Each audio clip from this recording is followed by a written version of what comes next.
आज हम महात्मा गांधी जी के आर्थिक विचारों का मूल्यांकन करेंगे।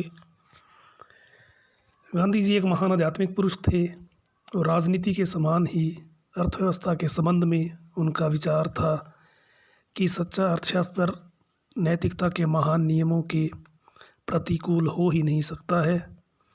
सच्चा अर्थशास्त्र सामाजिक न्याय चाहता है। वह प्रत्येक व्यक्ति का, यहाँ तक कि दुर्बल व्यक्ति का भी सामाजिक हित चाहता है और अच्छे जीवन के लिए यह आवश्यक भी है। गांधी जी की आर्थिक विचारधारा के प्रमुखतः 5 बिंदु हैं, जिनका एक एक करके हम विस्तार से वर्णन करेंगे। पहला, औद्योगिकरण का विरोध। दूसरा, कुटीर उद्योग धंधों का समर्थन। तीसरा, व्यक्तिगत संपत्ति और प्रन्यास धारणा।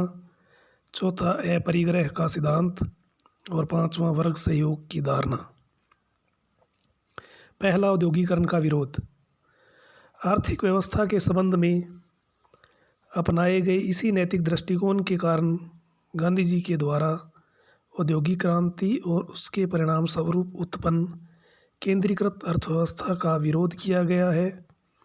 बड़े उद्योगों की स्थापना के लिए बहुत अधिक मात्रा में कच्चे माल और बहुत अधिक मात्रा में निर्मित पदार्थों के विक्रय के लिए बड़े बाज़ारों की आवश्यकता होती है तथा कच्चे माल और बड़े बाज़ारों की खोज की यह प्रवृत्ति साम्राज्यवाद और उपनिवेशवाद को जन्म देती है, जो कि नैतिकता के विरुद्ध है। गांधी जी बड़ी मशीनों को मानव जाति के लिए अभिशाप मानते थे और उनका विचार था कि समाज में घृणा, द्वेष और स्वार्थ में जो वृद्धि दिखाई देती है वह सब मशीनों का ही फल है। मशीनों के प्रयोग के परिणाम स्वरूप ही मानव का शारीरिक एवं नैतिक पतन हुआ है।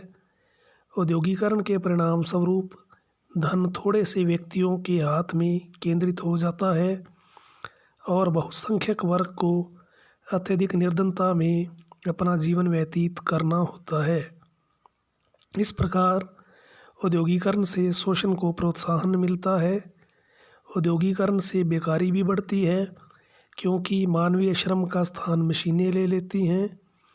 यदि किसी देश के साधनों और काम की तुलना में जनशक्ति कम हो तो मशीनों का प्रयोग उचित ठहराया जा सकता है, लेकिन जब पहले से ही काम और साधन कम तथा जनशक्ति अधिक हो तो औद्योगिकरण से लाखों करोड़ों व्यक्ति बेकार हो जाते हैं।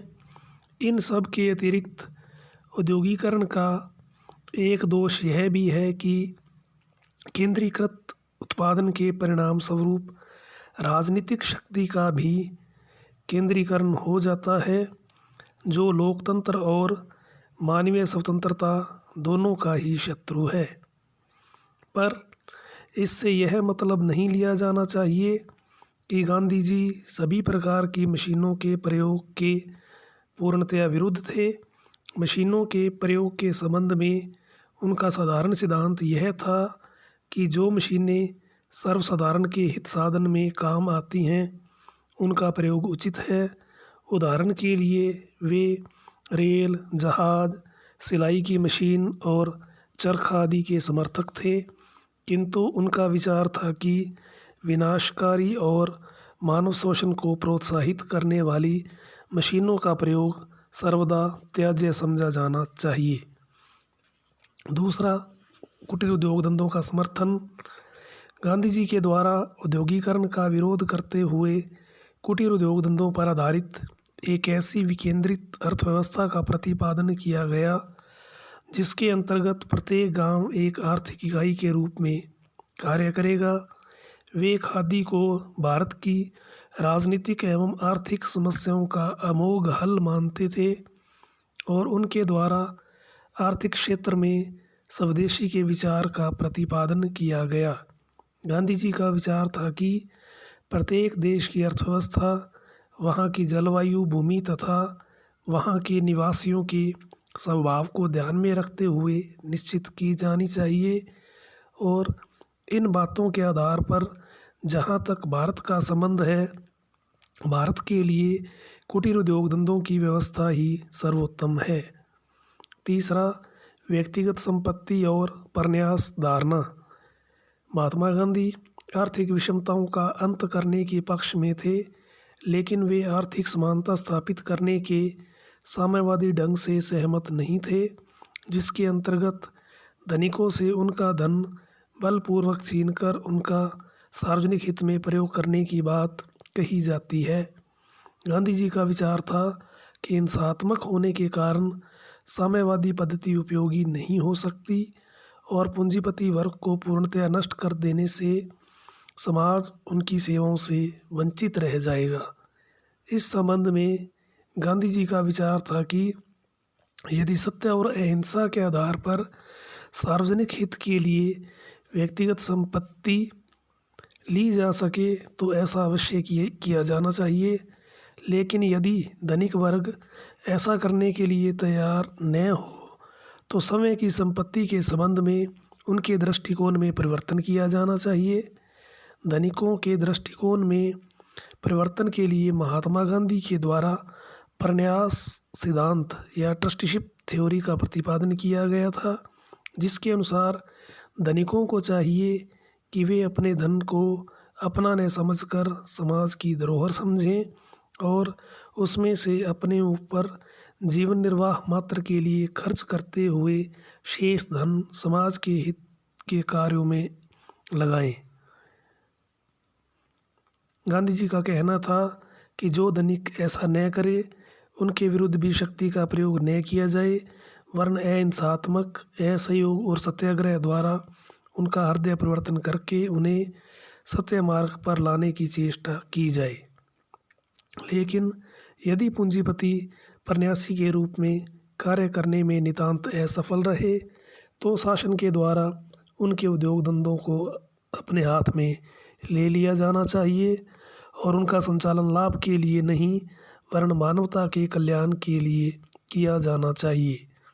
इस प्रकार गांधीवादी अर्थव्यवस्था का लक्ष्य सामाजिक न्याय की स्थापना करना है, लेकिन वे सामाजिक न्याय की स्थापना के लिए केवल अहिंसात्मक साधनों का ही प्रयोग करने के पक्ष में थे।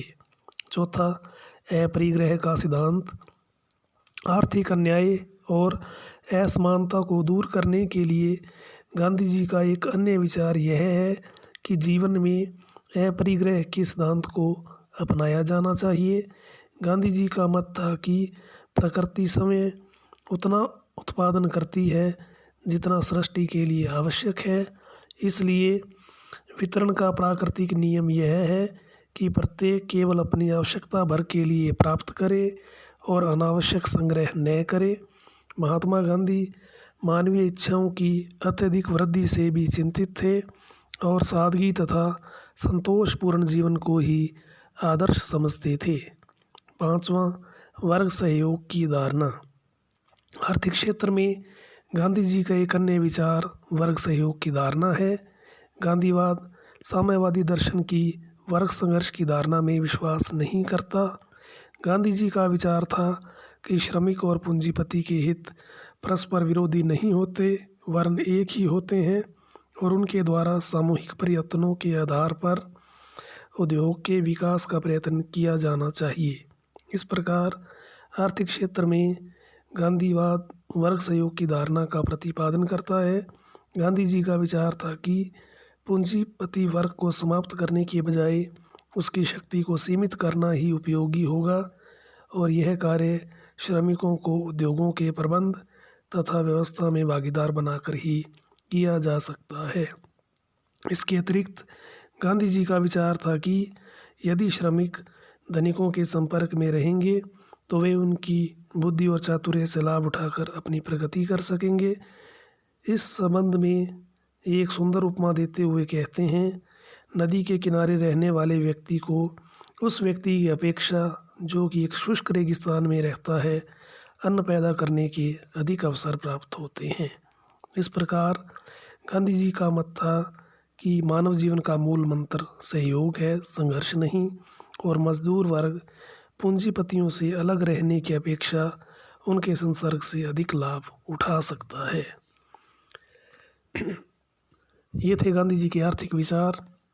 गांधी जी के आर्थिक विचारों की कई आधारों पर आलोचना की जाती है और आलोचक कहते हैं कि गांधी जी के आर्थिक विचार उनके राजनीतिक विचारों की तुलना में अधिक अव्यावहारिक हैं।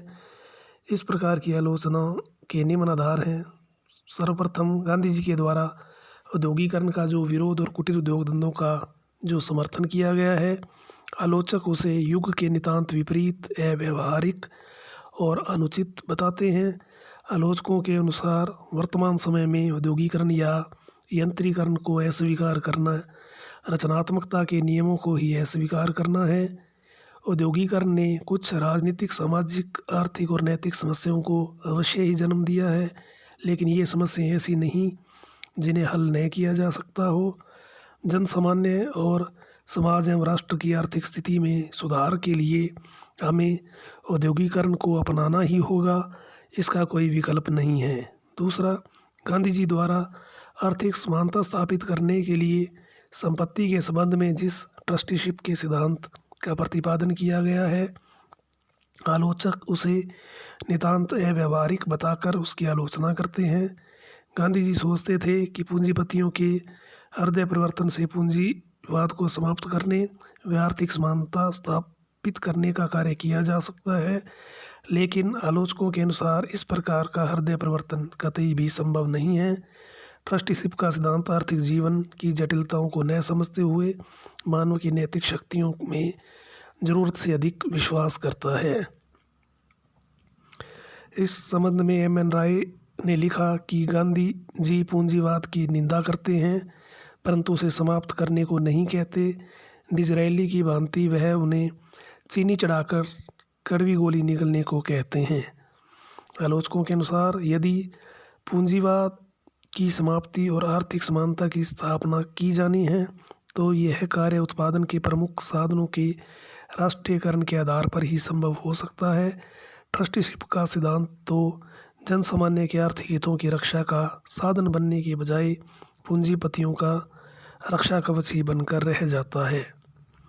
आलोचकों के द्वारा न केवल गांधी जी की आर्थिक विचारधारा को अव्यवहारिक बताया गया है, वरन गांधी जी के उद्देश्य पर भी संदेह किया गया है। वे कहते हैं कि प्रन्यास सिद्धांत का प्रतिपादन पूंजीवाद की रक्षा करने के लिए ही किया गया और गांधीवादी दर्शन पूंजीवादी दर्शन का अभिन्न अंग है। यद्यपि आर्थिक क्षेत्र के संबंध में गांधी जी की आर्थिक विचारधारा व्यवहारिक नहीं है, किंतु गांधी जी की नैतिक ईमानदारी पर संदेह करना उनके साथ अन्याय करना है। गांधी जी को अहिंसात्मक साधनों के आधार पर मानव हृदय परिवर्तन की क्षमता में अद्भुत विश्वास था और अपने इसी आध्यात्मिक विश्वास के कारण दरिद्र नारायण के सच्चे साथी होने के नाते उन्होंने प्रन्यास सिद्धांत का प्रतिपादन किया। गांधी जी पर पूंजीवाद का समर्थक होने का आक्षेप इस कारण से और भी अधिक अनुचित हो जाता है कि गांधी जी ने प्रन्यास सिद्धांत की असफलता की स्थिति में संपत्ति के राष्ट्रीयकरण एवं श्रमिकों के द्वारा सामूहिक रूप से उद्योगों के प्रबंध का सुझाव दिया था।